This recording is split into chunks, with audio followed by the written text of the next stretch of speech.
നമസ്കാരം. എല്ലാ മണ്ഡലമാസത്തിലും മാലയിട്ട് മല ചവിട്ടുന്നവർ മാത്രമല്ല അയ്യപ്പ ഭക്തർ. തലയിൽ അലാസ്റ്റിക് ബാൻഡ് വലിച്ചു കെട്ടി സേവ് ശബരിമല എന്ന് എഴുതി നടന്നവന്റെ അമ്മാവനെയാണ് ഇന്നലെ ശബരിമല സ്വർണ്ണക്കൊള്ളയിൽ SIT തൂക്കിയത്. പേര് തന്ത്രി കണ്ഠരര് രാജീവര്. ശബരിമലയിൽ വിവാദമുണ്ടാക്കാൻ മാലയിട്ട് റീൽസ് എടുത്ത അയ്യപ്പനൊപ്പം എന്ന് പറഞ്ഞു നടക്കുന്ന പൗഡർ കുട്ടപ്പന്മാരുടെ കൂട്ടത്തിലും ഷേവ് ചെയ്യാതെ മല ചവിട്ടുന്ന കള്ള കൂട്ടങ്ങളുടെ കൂട്ടത്തിലും നമ്മൾ ഇതുവരെ കണ്ടിട്ടില്ലാത്ത മുഖമാണ് പിണറായി വിജയന്റേത്. പക്ഷേ അയ്യപ്പനെ തൊട്ടാൽ തൊട്ടവനെ കൂട്ടണമെങ്കിൽ പിണറായി വിജയൻ തന്നെ അവതരിക്കണം. ഒരു പോറ്റിയും പിണറായിയുടെ കയ്യിൽ ചരട് കെട്ടിക്കൊടുക്കുന്ന ചിത്രം നമ്മളാരും കണ്ടിട്ടില്ല. പക്ഷെ മറ്റു പലരുടെയും കയ്യിൽ കെട്ടിക്കൊടുക്കുന്ന ചിത്രങ്ങൾ നമ്മൾ കണ്ടിട്ടുമുണ്ട്. പക്ഷേ സ്വർണം കട്ടവൻ ആരപ്പ, സഖാക്കളാണ് അയ്യപ്പ എന്ന് ചിലർ തഞ്ചത്തിലും താളത്തിലും പാടി. അപ്പോൾ അയ്യപ്പന്റെ മുതൽ കട്ടവൻ ആരാണെങ്കിലും ഒരുത്തനെയും വിടമാട്ടെ എന്ന് പറഞ്ഞ മുഖ്യമന്ത്രിയുടെ പേരും പിണറായി വിജയൻ എന്ന് തന്നെയാണ്. പിണറായിയുടെ ഈ പുലികളിൽ അവസാനത്തെ കണ്ണിയെയും കൂട്ടുന്നവരെ തുടരുമെന്നുള്ള കാര്യത്തിൽ ഒരു തർക്കവുമില്ല. വിമർശിച്ചവർക്കും കല്ലെറിഞ്ഞവർക്കും ഒരു കാര്യം അറിയാം, പിണറായി വിജയൻ അതൊരു വെറും ഒരു പേരല്ല. കഴിഞ്ഞ 10 വർഷമായി ഈ നാടിന്റെ ഉറപ്പാണ്. സ്വാമിയെ ശരണമയ്യപ്പ. വാർത്തയിലേക്ക്. ശബരിമല സ്വർണ്ണക്കൊള്ളയിൽ തന്ത്രി കണ്ഠരര് രാജീവര് പ്രതിയായാൽ അറസ്റ്റ് ചെയ്ത് ജയിലിലാക്കാൻ കഴിയുമോ സക്കീർ ഭായിക്ക്? ഇന്നലെ സോഷ്യൽ മീഡിയയിൽ മുഴുവൻ മുഴുകിക്കേട്ട ഒരു ചോദ്യമാണ്. അതിന് പലരും കൊടുത്ത ഉത്തരം ഇങ്ങനെയായിരുന്നു: UDF ഭരണ സമയത്തായിരുന്നുവെങ്കിൽ മുട്ടുവിറയ്ക്കും എന്നാണ് പറഞ്ഞത്. ഈ അന്വേഷണം എന്നേ ആവിയായി പോകുമായിരുന്നു എന്ന് വരെ പറയുന്ന ആളുകളെ കാണാൻ സാധിച്ചു. എന്നാൽ അയ്യപ്പന്റെ മുതല് കട്ടവൻ ഏത് തന്ത്രിയായാലും മന്ത്രിയായാലും അവന്റെ മാളത്തിൽ പോയി പൊക്കാൻ ഈ സർക്കാരിന് ഒരു ഭയവുമില്ലെന്ന് കാണിച്ചു തന്നിട്ടുണ്ട് പിണറായി വിജയന്റെ സർക്കാർ. അതെ, LDF സർക്കാർ. പത്മകുമാർ അടക്കമുള്ളവർക്ക് ഈ കേസിൽ പങ്കുണ്ടെന്ന് തെളിഞ്ഞാൽ ശിക്ഷിക്കപ്പെടണമെന്ന് പറഞ്ഞ പാർട്ടിയാണ് CPM. CPMന്റെ സംസ്ഥാന സെക്രട്ടറി MV ഗോവിന്ദൻ മാഷ് അന്ന് നടത്തിയ പ്രതികരണം ഇന്നും യൂട്യൂബുകളിൽ ലഭ്യമാണ്. തന്ത്രിയെ പൊക്കുമ്പോൾ താൻ നിരപരാധിയാണെന്നും കൂടുതലൊന്നും പറയാനില്ലെന്നും കുടുക്കിയതാണെന്നും തന്ത്രി മാധ്യമങ്ങളോട് ഇന്നലെ പറയുന്ന കാഴ്ചകൾ നമ്മൾ കണ്ടു. അത് തന്ത്രി പറഞ്ഞതോ അതോ സംഘപരിവാർ ചാനലുകൾ പറഞ്ഞ് പറയിപ്പിച്ചതോ എന്ന് ചോദിച്ചാൽ തീർച്ചയായും ചോദ്യം ചോദിച്ച് പറഞ്ഞ് പറയിപ്പിച്ചു തന്നെയാണെന്ന് നമുക്ക് ഇന്നലത്തെ ആ വിഷ്വലുകൾ കണ്ടാൽ ഉറപ്പിച്ചു പറയാൻ കഴിയും. തന്ത്രി കണ്ഠരര് രാജീവര് ക്ഷേത്രത്തിലെ സ്വർണ്ണപ്പാളികൾ പുറത്തേക്ക് കൊണ്ടുപോകാൻ ഒത്താശ ചെയ്ത് ആചാര ലംഘനത്തിന് കൂട്ടുനിന്നുവെന്നും തട്ടിപ്പിന് മൗനാനുവാദം നൽകി ഗൂഢാലോചനയിൽ പ്രതിയായതുമാണ് അറസ്റ്റ് റിപ്പോർട്ടിലും റിമാൻഡ് റിപ്പോർട്ടിലും ഒക്കെ കാണാൻ കഴിയുന്നത്. കേസിൽ 13ാം പ്രതിയായ കണ്ഠരര് രാജീവർക്കെതിരെ ക്രിമിനൽ ഗൂഢാലോചന, വിശ്വാസവഞ്ചന, വ്യാജരേഖ ചമക്കൽ, പൊതുസ്വത്തിന്റെ അപഹരണവും ദുരുപയോഗവും തുടങ്ങിയ കുറ്റങ്ങളാണ് ചുമത്തിയിട്ടുള്ളത്. സ്വർണ്ണക്കൊള്ള കേസിൽ തന്ത്രി കണ്ഠരര് രാജീവര് അറസ്റ്റിലായതിനു പിന്നാലെ ഇത് രാഷ്ട്രീയ ഗൂഢാലോചനയാണ്, തന്ത്രി പാവ, പോറ്റി പാവ എന്നൊക്കെ പറഞ്ഞ് റിയൽ CJP സർക്കാരിനെതിരെ ഇപ്പോൾ കളത്തിലിറങ്ങിയതും നമ്മൾ കണ്ടുകൊണ്ടിരിക്കുകയാണ്. ശബരിമല സ്വർണ്ണപ്പാളി കേസിൽ പ്രത്യേക അന്വേഷണ സംഘത്തിന് മേൽ ഒരു സമ്മർദ്ദവും ഉണ്ടായിട്ടില്ലെന്ന് സംസ്ഥാന പോലീസ് മേധാവി റവാഡ ചന്ദ്രശേഖർ പറഞ്ഞത് നമ്മൾ കേട്ടില്ലേ? SIT ഹൈക്കോടതിയുടെ മേൽനോട്ടത്തിലാണ് പ്രവർത്തിക്കുന്നതെന്ന് അദ്ദേഹം ഇന്നലെയും ആവർത്തിച്ചു. പൂർണ്ണ സ്വാതന്ത്ര്യത്തോടെയാണ് പ്രവർത്തിക്കുന്നത്. ഹൈക്കോടതി SIT അന്വേഷണത്തിൽ തൃപ്തനാണെന്ന് സംസ്ഥാന പോലീസ് മേധാവി ഇന്നലെ മാധ്യമങ്ങളുടെ മുമ്പിൽ പറയുന്ന കാഴ്ചയൊക്കെ നമ്മൾ കണ്ടതാണ്. കേസിലെ 1ാം പ്രതിയായ ഉണ്ണികൃഷ്ണൻ പോറ്റിക്ക് തന്ത്രിയുമായി 2004 മുതൽ ബന്ധമുണ്ടെന്നാണ് SITയുടെ കണ്ടെത്തൽ. ബംഗളൂരുവിൽ നിന്നാണ് ഈ ബന്ധം തുടങ്ങുന്നത്. 2007 കീഴ്ശാന്തിയുടെ പരികർമ്മി എന്ന നിലയിൽ ഉണ്ണികൃഷ്ണൻ പോറ്റിയെ തന്ത്രി ശബരിമലയിൽ എത്തിക്കുന്നത് എന്നുള്ള കാര്യം കൂടി നമുക്കത് കാണാൻ സാധിച്ചു. പിന്നീട് 2018 ആകുമ്പോഴേക്കും സ്പോൺസർ എന്ന നിലയിലേക്ക് ഉണ്ണികൃഷ്ണൻ പോറ്റി മാറുകയായിരുന്നു എന്നാണ് SITയുടെ കണ്ടെത്തൽ. സ്പോൺസർ ആകുന്നതിലും തന്ത്രിക്ക്, അതായത് സ്പോൺസർ ആക്കുന്നതിലും തന്ത്രിക്ക് പങ്കുണ്ടെന്ന് അന്വേഷണ സംഘം സംശയിച്ചിരുന്നു. കേരളത്തിന് പുറത്തുനിന്ന് സ്പോൺസർഷിപ്പിന് വേണ്ടി പണം ലഭിച്ചതിൽ തന്ത്രിയുമായുള്ള ബന്ധം ഉണ്ണികൃഷ്ണൻ പോറ്റി ഉപയോഗിച്ചിട്ടുണ്ട്.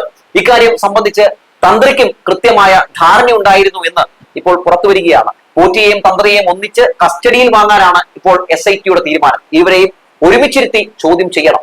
ദൈവതുല്യൻ എന്നൊക്കെയല്ലേ പറഞ്ഞു നടന്നത്. ദൈവതുല്യനാണോ അല്ലയോ എന്നൊക്കെ നമുക്ക് കാത്തിരുന്ന് കാണാം. തന്ത്രിയുമായി പോറ്റിക്കുള്ള ബന്ധം ബെല്ലാരിയിലെ സ്വർണ്ണ വ്യാപാരി ഗോവർദ്ധനും സ്ഥിരീകരിച്ചിട്ടുണ്ട്. പോറ്റിയെ തന്ത്രിയുടെ മുറിയിൽ വെച്ച് കണ്ടെന്നാണ് ഗോവർദ്ധന്റെ മൊഴി. ഇരുവരും തമ്മിൽ അടുത്ത ബന്ധമുണ്ടെന്ന് ദേവസ്വം ജീവനക്കാരും മൊഴി നൽകിയിട്ടുണ്ട്.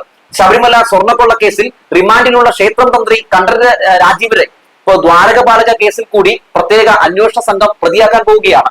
ദ്വാരകപാലക ശില്പപാളികൾ പുറത്തേക്ക് കൊണ്ടുപോയത് തന്ത്രി അറിഞ്ഞിരുന്നുവെന്നും തന്ത്രിയുടെ അനുമതിയോടെയാണ് ഇത് ചെയ്തതെന്നുമുള്ള ദേവസ്വം ബോർഡ് മുൻ അധ്യക്ഷൻ A പത്മകുമാറിന്റെ മൊഴി വളരെ നിർണായകമായി. ഈ സമയത്താണ് സേവ് അമ്മാവൻ ഹാഷ്ടാഗുമായി രാഹുൽ ഈശ്വറിന്റെ മൊഴികൾ. ഇരവാദം ഇങ്ങനെയാണ് കേട്ടോ, ഞാനൊന്ന് വായിക്കാം. ജീവിതത്തിൽ ഇന്നേ വരെ ഒരു വിവാദത്തിലും ഉൾപ്പെട്ടിട്ടില്ല, ഒരു കുറ്റവും പഴിയും കേൾപ്പിച്ചിട്ടില്ല. ബഹുമാനപ്പെട്ട ഹൈക്കോടതിയുടെ 9 ഇടക്കാല വിധിന്യായങ്ങളിൽ ഒന്നിൽ പോലും ബ്രഹ്മശ്രീ കണ്ഠരര് രാജീവര് അവർക്കെതിരെ കുറിച്ച് ഒരു നെഗറ്റീവ് പരാമർശമില്ല. അഡ്മിനിസ്ട്രേറ്റീവ് ഭരണപരമായ കാര്യങ്ങളിൽ ഒരു ഉത്തരവാദിത്വവുമില്ല. വിശ്വാസം, ആചാരപരമായ കാര്യങ്ങളിൽ മാത്രമാണ് അധികാരം, ഉത്തരവാദിത്തം. 15-ലധികം രാജ്യങ്ങളിൽ ആയിരക്കണക്കിന് അമ്പലങ്ങളിൽ പ്രതിഷ്ഠാ പൂജകൾ നടത്തിയ സാക്ഷാൽ ഭഗവാൻ പരശുരാമൻ ആയിരക്കണക്കിന് വർഷങ്ങൾക്ക് മുമ്പ് കേരളത്തിലേക്ക് കൊണ്ടുവന്ന 2 ബ്രാഹ്മണ കുടുംബങ്ങളിൽ ഒന്നാണ് താഴ്മൺ. ശബരിമല അയ്യപ്പന്റെ പുതുസ്ഥാനീയർ. ബ്രാക്കറ്റിൽ കൊടുക്കുന്നു, അയ്യപ്പൻ തന്നെയാണ് ഞാനെന്ന വിശ്വാസിക്കും പ്രധാനം, തന്ത്രിയല്ല. പക്ഷേ കോടതികളുടെ നിലപാട് വന്നതിന് ശേഷം മാത്രം തന്ത്രിയെ കരിവാരി തേക്കുക. അദ്ദേഹം ബന്ധുവായതുകൊണ്ടല്ല, പകരം എല്ലാവർക്കും നീതി വേണം എന്നതുകൊണ്ടാണ് ഈ നിലപാട് പറയുന്നത്. ശ്രീ നമ്പി നാരായണൻ അടക്കം എത്രയോ പേരെ കള്ളക്കേസിൽ കുടുക്കിയിട്ടുണ്ട്. അവർ മാസങ്ങളോളം ജയിലിൽ കിടന്നിട്ടുണ്ട്. അഡ്മിനിസ്ട്രേറ്റീവ് കാര്യങ്ങളിൽ വീഴ്ചയ്ക്ക് തന്ത്രിയെ ബലിയാടാക്കി കുടുക്കിയാൽ മറ്റ് ആരെയെങ്കിലും രക്ഷപ്പെടുത്താനാകുമെന്ന് വിചാരിച്ച് ചെയ്യുകയാണോ എന്നറിയില്ല. കോടതിയും സ്വാമി അയ്യപ്പനും തീരുമാനിക്കട്ടെ. ബ്രാഹ്മണ സംഘടനകൾ, ഹിന്ദു സംഘടനകൾ, വിശ്വാസ സംഘടനകൾ എന്നിവരുമായി സംസാരിക്കുന്നുണ്ട് രാഹുൽ ഈശ്വർ, അയ്യപ്പ ധർമ്മസേന, സ്വാമി ശരണം എന്നൊക്കെയാണ് പറയുന്നത്. നോക്കൂ, രാഹുൽ ഈശ്വർ ഈ വിഷയത്തെ മറ്റൊരു തലത്തിലേക്ക് കൊണ്ടുപോയി എത്തിച്ച് അയ്യപ്പ വിശ്വാസികളെയൊക്കെ ഇത് അങ്ങനെയൊന്നും അല്ല കേട്ടോ സംഭവിച്ചിട്ടുള്ളത് എന്നൊക്കെ വരുത്തി തീർക്കാൻ വേണ്ടിയൊക്കെ ശ്രമം നടത്തുന്നുണ്ട്. ആരാണ് ഈ രാഹുൽ ഈശ്വർ? സേവ് അമ്മാവൻ ഹാഷ്ടാഗ് ഒക്കെ ഇട്ട് ഇറങ്ങിക്കോളൂ കേട്ടോ, ഒരു കുഴപ്പമൊന്നുമില്ല. ആണുങ്ങളുടെ വില കളയാൻ മെൻസ് അസോസിയേഷൻ എന്ന പേരിൽ ഒരു സംഘടനയുണ്ടാക്കി ഞരമ്പന്മാരെയും പെണ്ണുപിടിയന്മാരെയും തേടി കണ്ടുപിടിച്ച് വെള്ളപൂശുന്ന ഒരാളല്ലേ രാഹുൽ ഈശ്വർ. ഈയിടക്കാലത്ത് പിണറായി വിജയന്റെ പോലീസ് ഈ മൂപ്പരെ ഒന്ന് തൂക്കിയെടുത്ത് അകത്തിട്ടിരുന്നല്ലോ. എന്തിന്റെ പേരിലാണ്?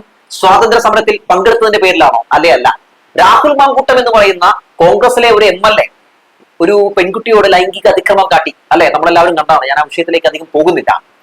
ആ പെൺകുട്ടിയെ, അതായത് ആ ഇരയെ അപമാനിച്ച കേസിലാണ് ഈ രാഹുൽ ഈശ്വർ എന്ന് പറയുന്ന ഈ കോമാളിയെ പിടിച്ച് പോലീസ് അകത്തിട്ടത്.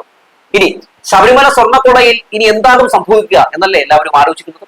കേസിലെ 1-ാം പ്രതി ഉണ്ണികൃഷ്ണൻ പോറ്റി, സ്വർണ്ണപ്പാളികൾ ഉരുക്കി കടത്താൻ സഹായിച്ച സ്മാർട്ട് ക്രിയേഷൻസ് ഉടമ പങ്കജ് ഭണ്ഡാരി, കടത്തിയ സ്വർണം വാങ്ങിയ ബെല്ലാരിയിലെ സ്വർണ്ണ വ്യാപാരി ഗോവർദ്ധൻ എന്നിവർ തമ്മിലുള്ള ഇടപാട് ആദ്യഘട്ടത്തിൽ ഇനി അന്വേഷിക്കും.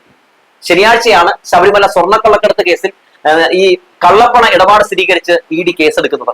കള്ളപ്പണം എവിടെ നിന്നാണ്, ഇത് എവിടെയാണ് സൂക്ഷിച്ചിരിക്കുന്നത് എന്ന ചോദ്യങ്ങൾക്കൊക്കെ ഉത്തരം ലഭിക്കേണ്ടതുണ്ട്. അതിനുവേണ്ടി പ്രതികളെ ചോദ്യം ചെയ്യും. സോണിയാഗാന്ധിയും പോറ്റിയും ശബരിമല കൊള്ള സംഘവുമായുള്ള ബന്ധം എന്താണെന്ന് കൂടി അന്വേഷിക്കേണ്ടതുണ്ട്. ഈ വിഷയത്തിൽ മുഖ്യമന്ത്രിയുടെ ചോദ്യത്തിന് ഇപ്പോഴും ഉത്തരം പറയാൻ സോണിയാഗാന്ധിക്കോ സതീശനോ, എന്തിന് ഇവരുടെ നേതൃത്വത്തിന് പോലും കഴിഞ്ഞിട്ടില്ല. പക്ഷേ അടൂർ പ്രകാശ് സോണിക്കൊപ്പം ശബരിമല കള്ളന്മാർ നിൽക്കുന്ന സോണിയുടെ കയ്യിൽ പോറ്റി ചരട് കെട്ടുന്ന ചിത്രം അല്ല, ഒറിജിനൽ ആണെന്ന് എന്തായാലും വ്യക്തമാക്കിയിട്ടുണ്ട്, സ്ഥിരീകരിച്ചിട്ടുണ്ട്. എന്ത് പറയാനാണല്ലേ അയ്യപ്പന്റെ ഓരോ കളികൾ എന്നല്ലാതെ എന്ത് പറയാൻ. ഇതിനിടയിൽ ജനങ്ങളെ തെറ്റിദ്ധരിപ്പിച്ച് കോൺഗ്രസ് നേതാക്കളിൽ നിന്ന് സംശയനിഴൽ മാറ്റാൻ KPCC പ്രസിഡന്റ് സണ്ണി ജോസഫ് പറഞ്ഞ കഥ ചിരിപടർത്തി. ഇന്നലെ ഒരു പ്രതികരണം രേഖപ്പെടുത്തിയിട്ടുണ്ട്. ഇങ്ങനെയാണ് പറഞ്ഞത്: ശബരിമല സ്വർണ്ണക്കൊള്ളയിൽ തന്ത്രിയും മുൻ ദേവസ്വം മന്ത്രിയും ഉത്തരവാദികളാണെന്ന് KPCC പ്രസിഡന്റ് സണ്ണി ജോസഫ് ഇങ്ങനെ നിന്നിരുന്ന് അടിക്കുകയാണ്. എന്തായാലും എന്താണ് ഇതിന്റെ യാഥാർത്ഥ്യം എന്ന് പരിശോധിക്കണ്ടേ. കടകംപള്ളി സുരേന്ദ്രൻ തന്നെ പറഞ്ഞത് ഇങ്ങനെയാണ്. അദ്ദേഹം പറഞ്ഞത് വളരെ വ്യക്തമായി തന്നെ, വള്ളിയും പുള്ളിയും തെറ്റാതെ എടുത്താൽ ഇങ്ങനെയാണ് അദ്ദേഹം പറഞ്ഞത്: ജനങ്ങൾ തെറ്റിദ്ധരിക്കപ്പെടരുത് എന്ന നിർബന്ധമുള്ളത് കൊണ്ടാണ് ചില കാര്യങ്ങൾ വ്യക്തമാക്കുന്നത്.